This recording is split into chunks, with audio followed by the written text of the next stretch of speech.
Que les miracles de Jésus soient des événements explicables et par là historiques ne les empêche nullement de constituer des signes pour la foi. Jésus refuse le prodige. Il ne se fait pas de miracles pour convertir les gens. Il adresse des signes à ceux qui sont déjà convertis. Quand la foi n'existe pas, quand les gens ne croient pas, il ne peut faire aucun miracle. C'est arrivé à Nazareth, sa ville d'enfance. Et l'évangéliste a bien écrit.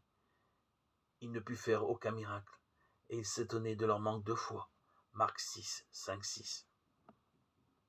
Lorsque l'autre tentation qui poursuivit le Christ fut de régner sur le royaume du monde, être roi.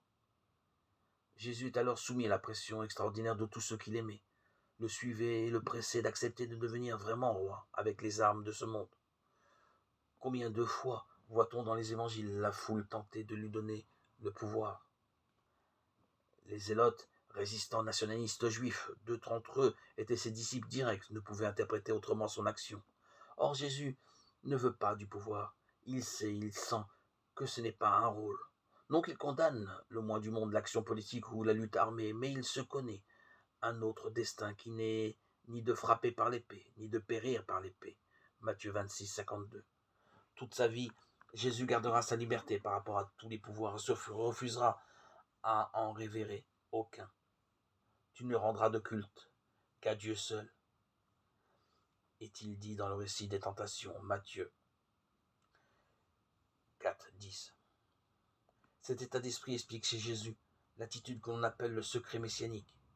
Chaque fois que des gens sont frappés par ses paroles ou son action, Jésus leur recommande vivement de ne rien dire à personne. Marc 5, 43. Il enjoignit aux disciples de ne dire à personne qu'il était le Messie. Matthieu 16, 20. Il est écrit le Christ, mais c'est équivalent. Jésus savait à quel point pour la majorité des Juifs, et même des disciples, l'idée du Messie était une idée politique.